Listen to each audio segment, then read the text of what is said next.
Keeping up with the news is a lot like working the land. It's all go, all the time. Nature waits for no one. Farmlands is here to help this with expert advice, reliable products and timely supply. This is CountryWide CONNECT News with Farmlands. Good afternoon, I'm Richard Badley. New Zealand meat, dairy, fruit and wine exporters could be in line for up to $1 billion in tariff refunds after the United States Supreme Court ruled that President Trump's Liberation Day tariffs were unlawful. US Customs and Border Protection began processing refunds on April 20th, covering tariffs paid between April 2025 and February this year. But EY New Zealand partner Paul Smith says the refund won't be automatic or guaranteed. Exporters need to actively assess their eligibility, and smaller businesses may struggle to access their share. Smith estimates 60 to 70% of the pool is likely to be recovered overall. Critically, other US tariffs remain in place, and Smith warns exporters should plan on the basis that elevated tariffs are a permanent feature of the current trade environment, not a one-off. A new fertiliser manufacturing facility in Taupō is promising to cut farm costs and reduce environmental impacts through controlled release nitrogen technology, and it's the only plant of its kind in New Zealand.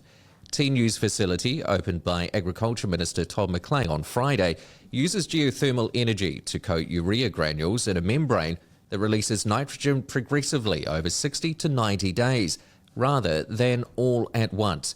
Co-founder Bruce Smith says that means farmers can apply every third round instead of every round, cutting the time and diesel spent on spreading.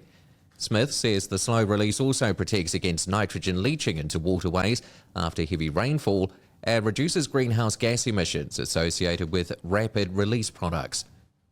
With global urea supply lines from the Middle East under pressure, Smith says having the capability to produce controlled release fertiliser onshore gives New Zealand farmers greater certainty over price, supply and on-farm performance. 2 decades of data from New Zealand dairy farms has confirmed what many farmers have long suspected: the good farming practices they've been implementing are working and without hurting productivity. Research from Dairy NZ, the Bioeconomy Science Institute and Lincoln University analysed anonymous data sets from Fonterra and Open Country dairy suppliers along with dairy-based records to assess the impact of better fertiliser use, effluent management, reduced cultivation and improved irrigation scheduling on water quality.